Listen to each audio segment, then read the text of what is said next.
کہ میں صرف ایک بیان سنوانا چاہتا ہوں اور طارق چودھری صاحب سے پوچھنا چاہوں گا کہ بلال بھٹو زرداری نے جو آج الفاظ استعمال کیے، اعتراضات آپ کے سر آنکھوں پر اور باتوں کا، لیکن کیا یہ اعتراضات اتنے بھاری بھرکم ہیں کہ ایسی زبان استعمال کی جائے جس کی وجہ سے یہ سوال اٹھ رہا ہے کہ یہ کچھ اور کام ہو رہا ہے، یہ لوگوں کو ڈسٹریکٹ کرنے کی کوشش ہو رہی ہے، بھلے یہ الزام ہی ہو؟ سنائیے جی بلال بھٹو زرداری نے کیا کہا۔ پاکستان پیپلز پارٹی کا مقابلہ اس سیاسی جماعت سے ہے جو نسل در نسل نسل در نسل یہ داندلی کے پیداوار ہے۔ پاکستان کی تاریخ میں کوئی ایسا ایک الیکشن نہیں ہے جو یہ لوگ جیتے ہیں۔ اگر کوئی آج وزیر اعلیٰ کا کرسی کوئی سنبھال رہی ہے اور اگر کوئی وزیر اعظم کا کرسی سنبھال رہا ہے تو بچہ کو معلوم ہے کہ یہ آپ کی کارکردگی کی وجہ سے نہیں، وہ 47 کی وجہ سے بیٹھے ہیں۔ سینیٹر اون صاحب فرما رہے ہیں زندہ آباد۔ میں نے ان کو پروگرامز کے اندر اتنا مطمئن کبھی نہیں دیکھا، وہ بالکل چل بیٹھے ہوئے ہیں، ان کو پتا کہ یہ صحیح بات ہے۔ اصل میں یہ ان پروگراموں میں چونکہ تماشائی ہے نا، میدان کے اندر نہیں ہے، نہیں میدان کے اندر نہیں ہے، آپ ان کو ضرورت نہیں ہے کشمیر کی بات کر رہا ہوں کہ کشمیر میں انہوں نے بائیکاٹ کیا ہوا ہے، اس لیے باہر بیٹھ کے تماشا دیکھ رہے ہیں۔ اچھی بات ہے، آپ نے تماشا لگایا ہے۔ یہ ویسے یہ کیا ہے، یہ اتنی بڑی لڑائی کی وجہ ہے؟ دیکھیں بات یہ ہے کہ ابھی شاہ صاحب قابل احترام ہے، میں براہ راست اس حلقے سے شروع کرتا ہوں جس کا انہوں نے ذکر کیا۔ پہلی بات تو یہ ہے کہ اوورآل پاکستان پیپلز پارٹی جو میرے علم میں ہے، انہوں نے پورے الیکشن پہ 30 پولنگ سٹیشنز کی بات کی ہے، پورے الیکشن پہ کہ جی یہاں پہ دھاندلی ہوئی ہے، کیونکہ ابھی تک ورنہ باقی بھی اگر 30 کے علاوہ کچھ ہوتے تو وہ بھی آ چکے ہوتے۔ 30 پہ اعتراض ہے۔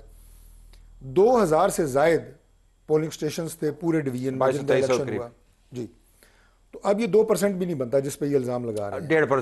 1.5% پہ الزام لگانے کا مطلب یہ ہے کہ پیپلز پارٹی خود اس الیکشن کو کریڈیبل بنا رہی ہے اور ویلیڈیٹ کر رہی ہے، کیونکہ 1.5% تو کینڈیڈیٹ جو ہے وہ خود بھی اگر کوئی حرکت کرے تو کر سکتا ہے۔ دوسری بات یہ ہے جی کہ آ جائیں جیسے یہ حلقے کی بات کر رہے ہیں چودھری یاسین صاحب آ رہے ہیں، وہ چڑھائیوں کا حلقہ ہے L12 میں ٹوٹل جو پولنگ سٹیشن ہے ان کی تعداد ہے 210، اس میں ریاست صاحب جیتے ہیں ہمارے امیدوار۔ اب پیپلز پارٹی کو اعتراض یہ ہے جناب کہ وہاں سے ہار کے چودھری یاسین سٹی سے کیوں جیت گئے ہیں؟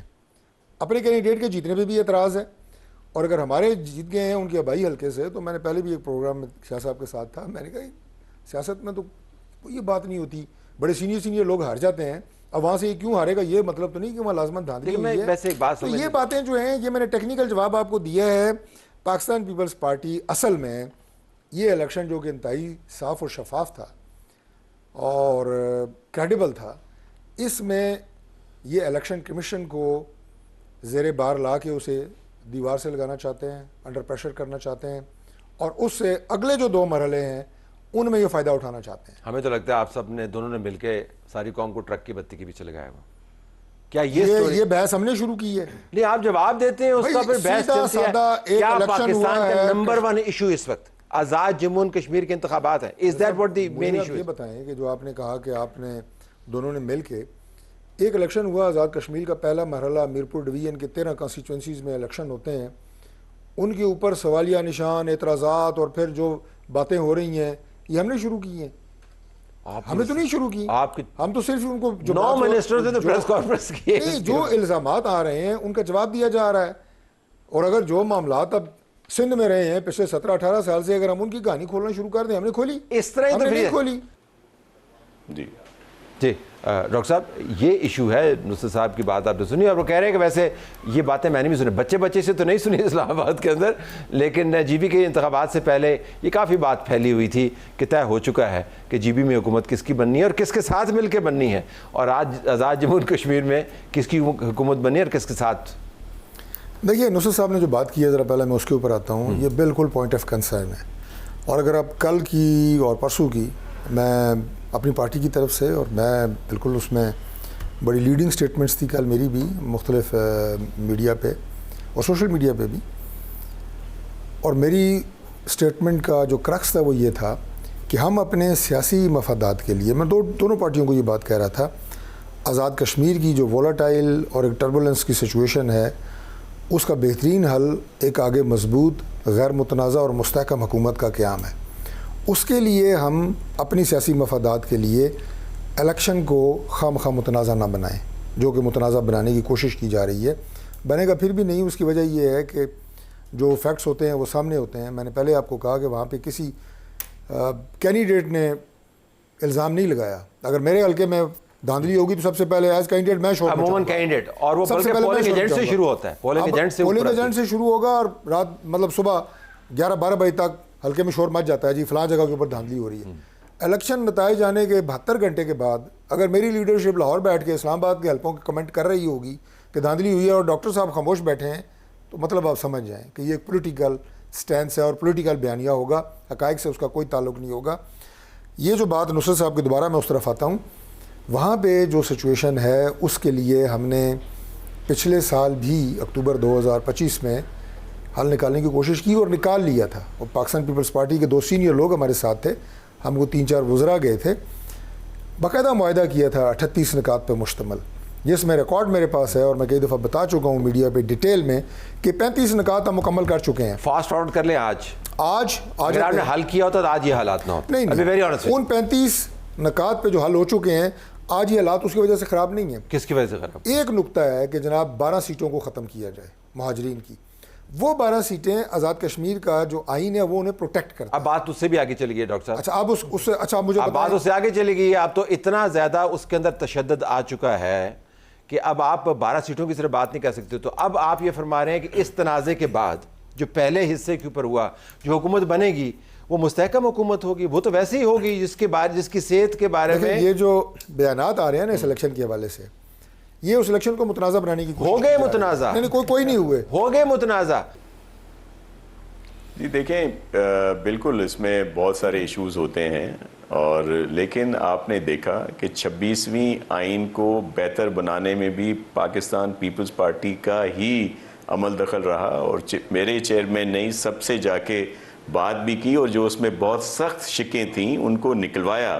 اور آپ تھوڑا سا اگر وہ پریس کانفرنس آخری دن والی یاد کریں جو مولانا صاحب کے گھر پہ ہوئی، جس میں ہمارے پی ٹی آئی کے دوست بھی تھے جنہوں نے کہا کہ اب ہمیں ان ترامیم پر کوئی آبجیکشن نہیں ہے، لیکن ہم اس کا حصہ نہیں بنیں گے کیونکہ یہ طریقہ کار جو ہے وہ غلط ہے.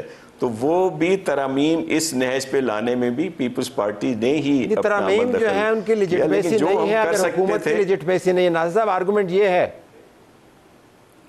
جی بالکل، لیکن میں آپ کو یہ عرض کروں کہ جب ملک کسی وجہ سے ڈیفالٹ کی طرف جا رہا ہو، ساری دنیا میں ہم تنہا رہ گئے ہوں کسی بھی گورنمنٹ کی کارکردگی کی وجہ سے، تو پاکستان پیپلز پارٹی نے تو بحالت مجبوری یہ کڑوا گھونٹ پیا. اور جو سلسلہ ہے اس تو اے جے کے کا بھی بحالت مجبوری مان لینا. میں تو یہ جاننا چاہ رہا ہوں اتنی بڑی بڑی چیزیں آپ نے بحالت مجبوری. جی ہمارا موقف دیکھیں، ہمارا موقف بالکل واضح ہے کہ ہم چاہتے تھے کہ یہ غیر متنازع ہو نا جو الیکشن ہے، جن کی پھر کریڈیبلٹی رہے. وہاں پہ اگر ایسا ایشو چل رہا ہے وہاں پہ آپ دیکھیں حالات جو بھی ہیں جن کو اب کریڈیبلٹی ہے ناصر صاحب کیا اس الیکشن کی اس وقت وہاں پہ جب ہم آپ سے بات کر رہے ہیں آپ کے خیال میں کریڈیبلٹی ہے اس الیکشن کی کہ حقائق کیا ہے؟ یو تھنک ناصر صاحب آپ کے خیال میں ان انتخابات کی کریڈیبلٹی رہ گئی ہے آپ کی اپنی پارٹی کے بیانات کی پس منظر میں؟ مختصراً جواب دیجیے گا ڈاکٹر صاحب ہیز الاٹ ٹو آنسر. جی بتائیے. لیکن اس کا کون ہے، اس کا کارن کون ہے؟ وفاقی حکومت اور الیکشن کمیشن جو وہاں پہ ہے، انہوں نے آ کے رولز کو وائلیٹ کیا اور پھر الیکشن کمیشن چپ رہی. اگر وہ تھوڑا بہت ایکشن لے لیتے. آپ نے بڑے اعتماد کے ساتھ یہ فرمایا کہ ایک مضبوط اور مستحکم حکومت بننی چاہیے، لیکن وہ تو اب سارا معاملہ ختم ہو گیا. دیکھیں نا یہ لیجنڈ ہے، آج سوشل میڈیا کا دور ہے نا. یہ جو آپ باتیں کرتے ہیں نا، کسی زمانے میں صرف کوئی 5-6 لاکھ جو اخبارات چھپا کرتے تھے سرکولیشن اس میں چھپتی تھیں. اب بچے کے ہاتھ میں موبائل ہے اور یہ بات پھیل گئی ہے کہ آپ فارم 47 والے ہیں، انتخابات 2 نمبر ہیں. دیکھیں انتخابات پہ تو 47 ہے یا 48 ہے.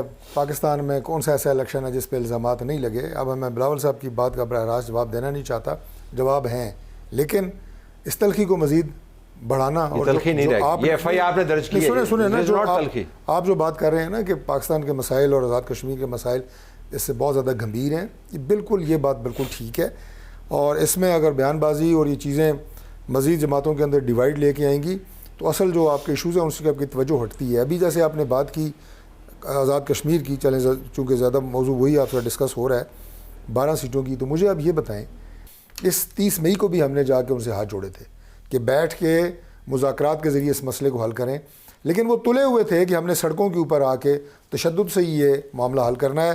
میں آپ کے پروگرام میں شاید پہلی دفعہ یہ بات کر رہا ہوں کہ اگر اس دن وہ بات چیت کے ذریعے معاملات طے کرنے پہ آ جاتے تو رانا ثناء اللہ اس حد تک چلے گئے تھے کہ انہوں نے کہا کہ 12 سے ہم سیٹوں کی تعداد کو کم کر کے 6, 7, 8 پہ لے آ سکتے ہیں, کوئی راستہ اس کا نکل سکتا ہے. لیکن انہوں نے ایک ہی راستہ اختیار کیا, وہ تشدد کا راستہ, اور حلفاً میں آپ کو یہ بات بتا رہا ہوں, میں خود ان مذاکرات کا حصہ تھا. اگر وہ اس وقت پرامن طریقے سے بات چیت کے ذریعے مسئلہ حل کرتے تو یہ سیٹیں آج 12 نہ رہتی, کم ہو سکتی تھیں. دوسری بات پہ آ جائیں, طاہر صاحب یہ بڑی امپورٹنٹ بات ہے, ان کی تعداد کتنی ہوگی مظاہرین کی؟ 5, 6, 10 ہزار, چلیں اس کی بحث میں نہیں جاتے, کتنی ہوگی؟ ہزاروں میں ہے نا. جن لوگوں نے میرپور ڈویژن میں کل ووٹ ڈالا ہے ان کی تعداد کتنی ہے؟ 6,40,000 ووٹ ڈالا ہے. 6,40,000 لوگ کہہ رہے ہیں کہ کشمیر میں سیاسی عمل ہونا چاہیے, الیکشن ہونا چاہیے, پولیٹیکل پروسیس سے معاملات آگے بڑھیں. چند ہزار لوگ کہہ رہے ہیں نہیں تشدد ہے, ڈنڈا ہے. ہم کس کی بات سنیں؟ ان کی سنیں جو سیاسی عمل کا حصہ بن رہے ہیں. تو ٹھیک ہے, فیڈرل گورنمنٹ میں ہر بات آپ ضرب فیڈرل گورنمنٹ کو لگا رہے ہیں. فیڈرل گورنمنٹ صرف ایک ڈویژن کے 6 لاکھ لوگ, 6,40,000 جو کہ پولیٹیکل پروسیس کا حصہ بنے ہیں, تو ڈاکٹر صاحب ہم ان کے ساتھ کھڑے ہیں. تو ڈاکٹر صاحب چلنے دیں اس طرح معاملات, ٹھیک ہے جی, پھر نہیں چلنے کیا دیں؟ نہیں چلنے دینا جی, کوئی ایک طرح ہزار لوگ ہیں, پھر چند دوسری طرف سے لاکھوں لوگ. حال بتائیں نا کہ 6,40,000 میں حکومت میں ہوں, میں کیوں حال بتاؤں آپ کو؟ وہ اپنی ایک بات کر رہے ہیں, وہ امن کی بات کر رہے ہیں, سیاسی پروسیس کو آگے بڑھانے کی بات کر رہے ہیں. ایشو ختم ہو گیا, چند ہزار لوگوں نے ڈنڈے اٹھائے ہوئے, اس کے بعد تو ایشو ختم ہو گیا, فائر مار رہے ہیں, اس کے بعد تو ایشو پھر بحث ہو رہی ایشو نہیں ختم ہو گیا. میں نے فیکٹ آپ کے سامنے رکھے ہیں. الٹیمیٹلی خون تو پاکستانی تھا, کسی سائٹ بھی بہاؤ. سوال یہ ہے کہ 12 سیٹیں, بالکل ٹھیک, 12 سیٹیں کے اوپر حکومت کو ایک قدم پیچھے ہٹنے میں کتنی تکلیف چاہیے تھی؟ آپ نے رات کو 1:30 بجے 26ویں ترمیم پاس کروائی تھی, آپ نے 27ویں ترمیم آؤٹ آف دا بلو آپ لے کے آپ نے پاس کروائی تھی, کانسٹیٹیوشنل کورس بنائے تھے. You did every thing. آپ نے جو کرنا تھا, آپ نے وہ 12 سیٹوں کے اوپر اسٹیپ بیک نہیں کیا, جو کہ لاجیکلی پیپلز پارٹی کہہ رہی تھی کہ ہم وڈرا کرنے کو. راجہ فاروق کہتا ہے کہ اسٹیٹمنٹ موجود ہے, اس نے کہا تھا 12 سیٹوں کا ایشو کیا ہے, اور لوگوں نے وہ کیا کہا تھا کہ آپ 12 سسٹم منور کر کے پورے آزاد کشمیر کی گورنمنٹ ختم کر دیں. لیکن خدا کا قانون ہے, ایک چھوٹا سا کشمیر کا الیکشن نے آپ کے پورے 2024 کے الیکشن کی لیجیٹیمیسی کو ختم کر دیا. they have lost that credibility to govern now. اب پیپلز پارٹی اس چیز سے سے یو ٹرن لے بھی لے, which they will. 10 اگست کو الیکشن ختم ہوگا, 12 کو پیپلز پارٹی سب آپس میں کلیوڈ کر جائیں گے, بٹ ہسٹری میں ریکارڈ میں رہ جائے گا کہ انہوں نے کہا تھا, جو ان کے وہ جو شریک جرم تھے کہ they were wrong, ان کی حکومت لیجیٹیمیٹ نہیں تھی. اینڈ the whole 5 years لوگوں پاکستانی کے مینڈیٹ کو ایک مس یوز کر کے ایک غلط حکومت غلط جگہ بیٹھے رہے گی. And they were part and parcel of it. صاحب ہر فیس بک کے اوپر 28 جولائی کو ریمائنڈر آئیں گے لوگوں کے کہ آپ نے کیا پریس کانفرنس. وہ ریمائنڈر ہر الیکشن پہ آتے رہتے ہیں. نہیں, اس میں تو مختلف ہے. بات صرف جو ہو رہی ہے وہ ان ایشوز کی ہو رہی ہے کہ جن کے اوپر اس وقت فوکس انتہائی ضروری ہے. اور وہ کیا ہے؟ اب ذرا بس 20 سیکنڈ میں بتا دیں. if you were to pick and choose issue number 1, وہ کیا ہے؟ Issue number 1 law and order کی صورتحال اور ٹیررزم پہ کنٹرول. ادھر ہی اب چھوڑ دیں. اب میری آپ سے درخواست ہے کہ اگلے 24-48 گھنٹے میں آپ جتنی کریں گے اس کے اندر اپنا تناسب درست رکھیں. جو ایشو نمبر 1 ہے اس کے اوپر فوکس آ جائے تو بہت ہی اچھی بات ہے. پاکستان میں امن اور دیرپا امن کا قیام سب سے پہلے. اب اگلے 24 گھنٹے میں آپ ساروں کی پریس کانفرنس ہم دیں گے. آپ ساروں کا بہت شکریہ.